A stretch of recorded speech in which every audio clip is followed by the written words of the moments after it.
جو لوگ اللہ پر ایمان لائیں، کہیں کہ ہمارا رب اللہ ہے، پھر اس پر جم جائیں، ان پر فرشتوں کا نزول ہوتا ہے۔ نہ کوئی غم کرو نہ خوف، خوشیاں مناؤ جنت کی جس کا تم سے وعدہ کیا گیا تھا۔ اللہ کی ربوبیت پر اطمینان جب انسان کو ہو جاتا، میرا رب اللہ ہے، ربی اللہ، انسان کے لیے نہ کوئی کھٹکا، نہ کوئی خطرہ، نہ کوئی خوف، نہ کوئی حزن۔ جو کچھ ہو رہا ہے کس کے اذن سے ہو رہا ہے؟ اللہ کے اذن سے۔ اللہ کے اذن کے بغیر پتہ تک نہیں ہلتا۔ یہ کوئی اندھا بہرا مادہ نہیں ہے جس سے مجھے کوئی خوف ہو۔ اندھا بھینسا چلا آ رہا ہو اس سے تو ڈرنے کا ہر انسان کو ڈرنا چاہیے، نہ معلوم کس کو ٹکر مار دے۔ لیکن نہیں، اس کائنات کو چلانے والا ایک سمیع و بصیر خدا ہے، وہ جو میرا دوست ہے، میرا ولی ہے۔ اللہ ولی الذین آمنوا یخرجہم من الظلمات الی النور۔ اللہ اہل ایمان کا ولی ہے، ساتھی ہے، پشت پناہ ہے، مددگار ہے، حمایتی ہے۔ بتائیے جسے یقین ہو جائے کہ اللہ میرا مددگار، اللہ میرا محافظ، اللہ میرا پشت پناہ، اللہ میرا حمایتی، اس کے لیے کوئی خوف ہوگا؟ اس سے کوئی ڈر ہوگا؟ میں مثال دیا کرتا ہوں ایک بہت سادہ، پنجاب کے دیہات کی۔ تو بڑا چودھری ہے اور کوئی غریب کسان ہے۔ اس غریب کسان کے جانوروں کو ہر وقت اندیشہ ہوگا چوری کا، کوئی میری بھینس کھول کر نہ لے جائے، کوئی میرا بیل کھول کر نہ لے جائے۔ لیکن جس کے بارے میں یہ سب کو معلوم ہو کہ وہ جو بڑا چودھری ہے وہ اس کا دوست ہے، اس کی بچیا کو کوئی خوف ہوگا؟ اس کی بھینس پر کوئی ہاتھ ڈالے گا؟ اسے کوئی اندیشہ ہوگا؟ نہیں۔ کیوں؟ کہ وہ بڑا چودھری، بڑا اس کا یہاں کا سردار، جاگیردار، سب کو معلوم ہے وہ میرا دوست ہے، کوئی میرے خلاف اقدام نہیں کر سکتا۔ اس دنیا میں یہ چھوٹی سی بات اگر آپ کے دلی اطمینان اور سکون کا باعث بن سکتی ہے تو ذرا تصور کیجئے۔ میں لفظ تصور استعمال کروں گا صرف اس لیے کہ اس کا ہم جس کو کہتے ہیں ادراک اور شعور کر نہیں سکتے، اگر کے ساتھ کر سکتے۔ اگر یقین ہو کہ اللہ میرا مددگار اور یقین ہو کہ اللہ ہر آن میرے ساتھ ہے، پھر کوئی خوف؟ کس کا خوف؟ کوئی شے اللہ سے بالا تر ہے؟ کوئی قوت اس سے زیادہ طاقتور ہے؟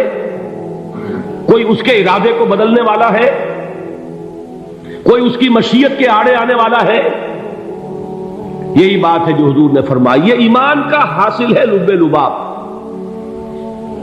کہ دیکھو اچھی طرح اس بات کو ذہن نشین کر لو، اگر تمام انسان مل کر تمہیں کوئی نقصان پہنچانا چاہے نہیں پہنچا سکتے، مگر جو کچھ اللہ نے لکھ دیا ہو، اور تمام انسان مل کر تمہیں کوئی نفع پہنچانا چاہے نہیں پہنچا سکتے، مگر وہ شے جو اللہ نے طے کر دی۔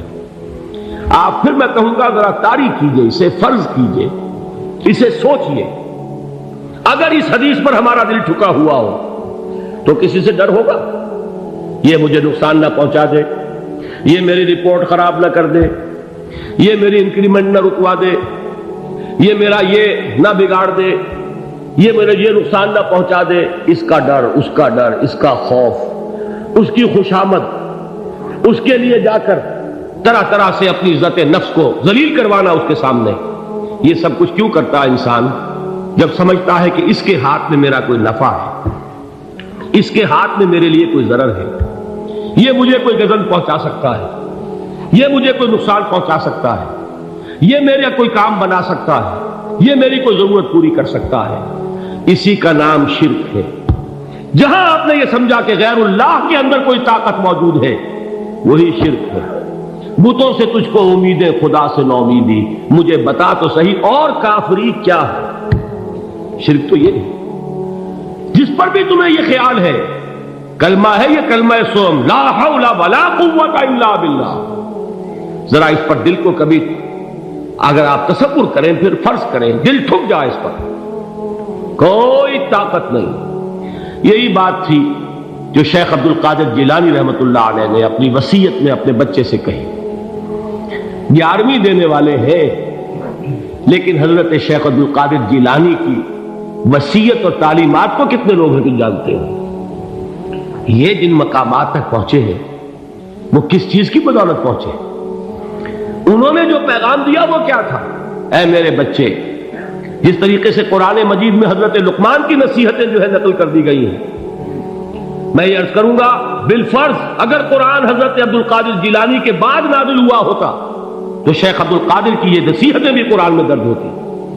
اتنی اونچی نصیحتیں ہیں. اے میرے بچے، اس حقیقت کو ذہن نشین کر لے، لا فاعل فی الحقیقت ولا مؤثر الا اللہ. اس کائنات میں نہ کوئی فاعل حقیقی ہے نہ مؤثر حقیقی ہے سوائے اللہ. کسی شے میں کوئی تاثیر نہیں اگر اللہ نہ چاہے. آگ جلا نہیں سکتی اگر اللہ نہ چاہے. پانی ڈبو نہیں سکتا اگر اللہ نہ چاہے. زہر ہلاک نہیں کر سکتا اگر اللہ نہ چاہے. کوئی چیز فائدہ نہیں پہنچا سکتی اگر اللہ نہ چاہے. تو در در پہ کیوں سر جھکاتے ہو؟ در در پر کیوں جبیں سائی کرتے ہو؟ سب کے سامنے کیوں ہاتھ پھیلاتے ہو؟ ایک اللہ سے مانگو.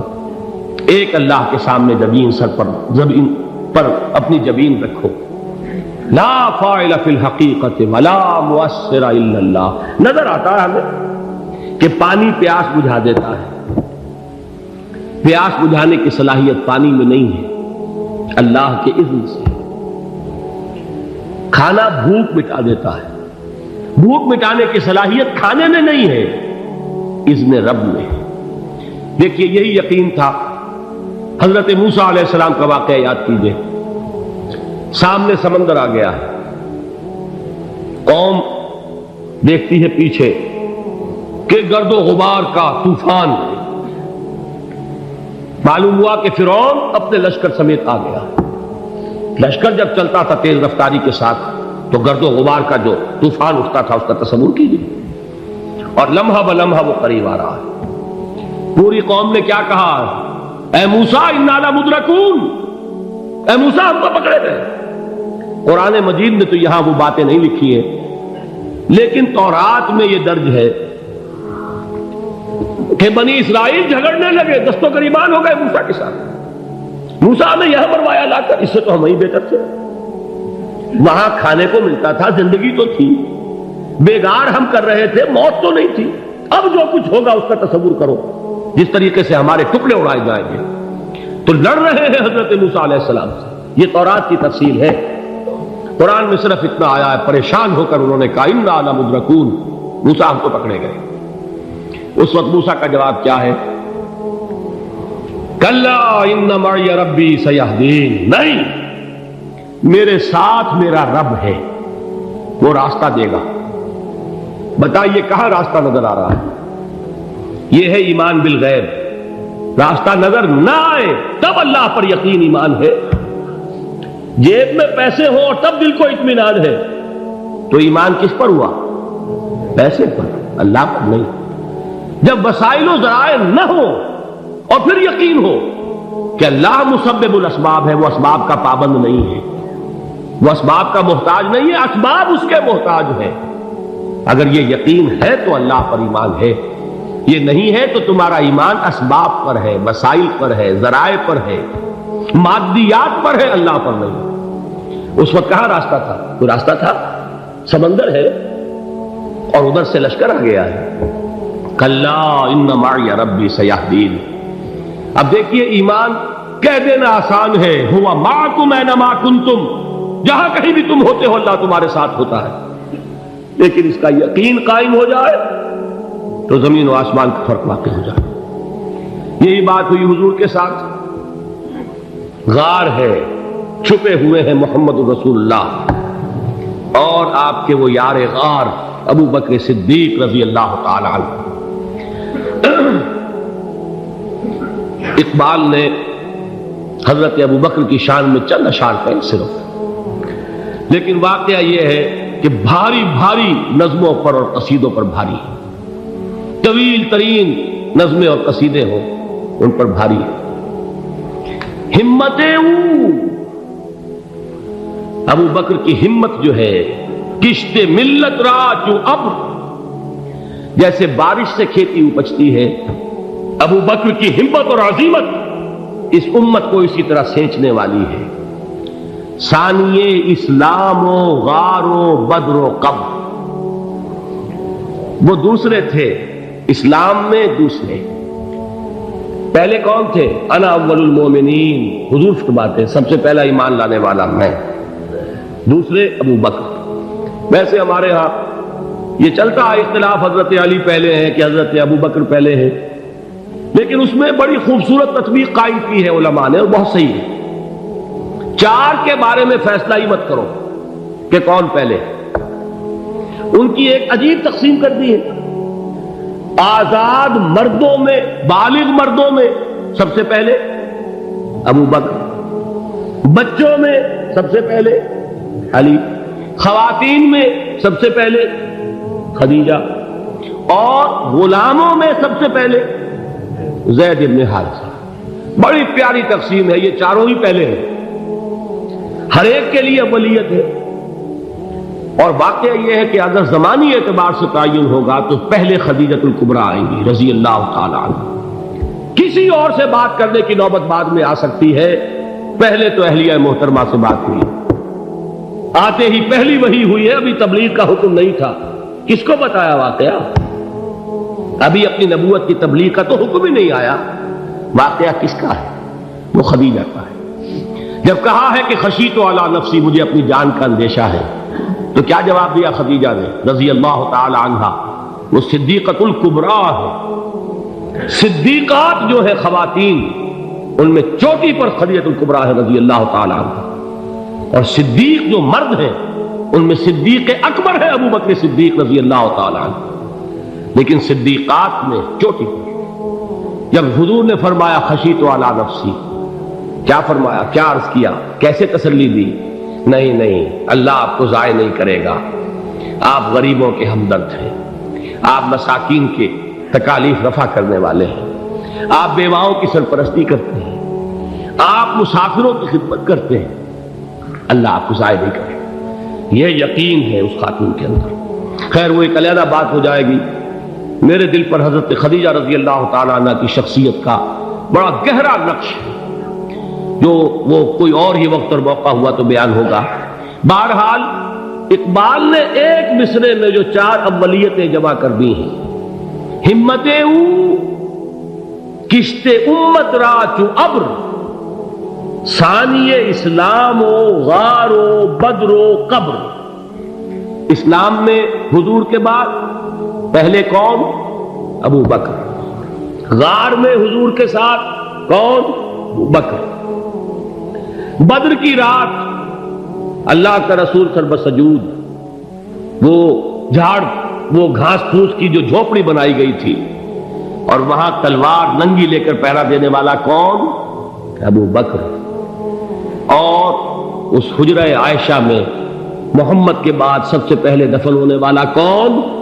ابو بکر رضی اللہ تعالی عنہ صلی اللہ علیہ وسلم۔ وہ جو معاملہ میں سنا رہا تھا غار ثور کا، حضرت ابو بکر بھی حضور کے خیال سے لرز گئے ہیں۔ آپ کو یاد ہوگا کہ جا کر پہلے تمام جتنے سوراخ تھے انہیں بند کیا ہے، ایک سوراخ رہ گیا تھا جس کو بند کرنے کے لیے کوئی کپڑا نہیں تھا، وہاں اپنی ایڑی رکھی ہے، تب کہا ہے حضور سے تشریف لائیے، اور اپنے زانو پر حضور کو لٹایا ہے، اور وہاں کسی موذی جانور نے کاٹا ہے، حضور کی آنکھ لگ گئی تھی، اس وقت اس بل کے اندر جو بھی بچھو ہے کیا ہے واللہ عالم، اس نے کاٹا ہے، اس کی تکلیف کی وجہ سے ابو بکر کی آنکھوں سے آنسو ٹپک گئے، حضور کے چہرے مبارک پر پڑے ہیں، تو حضور جاگے ہیں، معاملہ کیا ہے؟ ایڑی نہیں ہٹائی وہاں سے، مبادا وہ جانور وہاں سے نکل کر محمد الرسول اللہ کو کوئی گزن پہنچا دے، ابو بکر کی ایڑی ہے، جس طرح چاہے کھا لے، ختم کر دے، جان نکل جائے تب کوئی آنچ آئے، محمد پر تو آئے، لیکن جیتے جی نہیں۔ وہ ہے ابو بکر حضور کے خیال سے، اس وقت حضور نے پھر اپنا لعاب دہن لگایا ہے، اور اس سے پھر آپ کی تکلیف ختم ہوئی۔ جیسے خیبر میں حضرت علی کی آنکھ دکھ رہی تھی، اس کو جو شفا حاصل ہوئی ہے وہ بھی حضور کے لعاب دہن سے ہوئی۔ تو بہرحال اس وقت انہوں نے کہا ہے کہ اے نبی یا رسول اللہ، اگر اس وقت ان میں سے کسی نے غیر ارادی طور پر بھی اپنے قدموں کی طرف جھانک لیا تو پکڑے جائیں گے۔ کیا جواب تھا اللہ کے رسول کا؟ لا تحزن ان اللہ معنا، اللہ ہمارے ساتھ ہے، کیوں گھبراتے ہو ابو بکر؟ یہ ہے ایمان باللہ، میرا مالک اللہ، میرا رازق اللہ، میرا محافظ اللہ، میرا مددگار اللہ، میرا پشت پناہ اللہ، میرا دوست اللہ۔ یہ دوستی ہے اللہ کی جو لب لباب ہے، حاصل ہے ایمان کا، اسی کا نام ولایت ہے۔ اولیاء اللہ کے سروں پر سینگ نہیں ہوتے، جس کے دل میں ایمان راسخ ہو چکا ہو وہی اللہ کا ولی ہے، جسے اللہ پر یقین ہو چکا ہے وہی اللہ کا ولی ہے، جسے یقین ہے اللہ میرے ساتھ ہے، میرا مددگار، میرا پشت پناہ، میرا ساتھی، میرا دوست، میرا محبوب، میرا محب۔ اللہ اہل ایمان سے محبت کرتا ہے۔ واللہ یحب الصادقین، ان اللہ یحب الذین یقاتلون فی سبیلہ صفا کانہم بنیان مرصوص۔ اللہ محبت کرنے والا، اہل ایمان محبوب، اور اہل ایمان محبت کرنے والے اللہ محبوب۔ والذین آمنوا اشد حبا للہ۔ آپ تصور کیجئے جسے یہ رشتہ ایمان یا رشتہ ولایت حاصل ہو جائے، الا ان اولیاء اللہ لا خوف علیہم ولا هم یحزنون، آگاہ ہو جاؤ، اللہ کے دوستوں کے لیے نہ کوئی خوف ہے نہ کوئی حزن ہے۔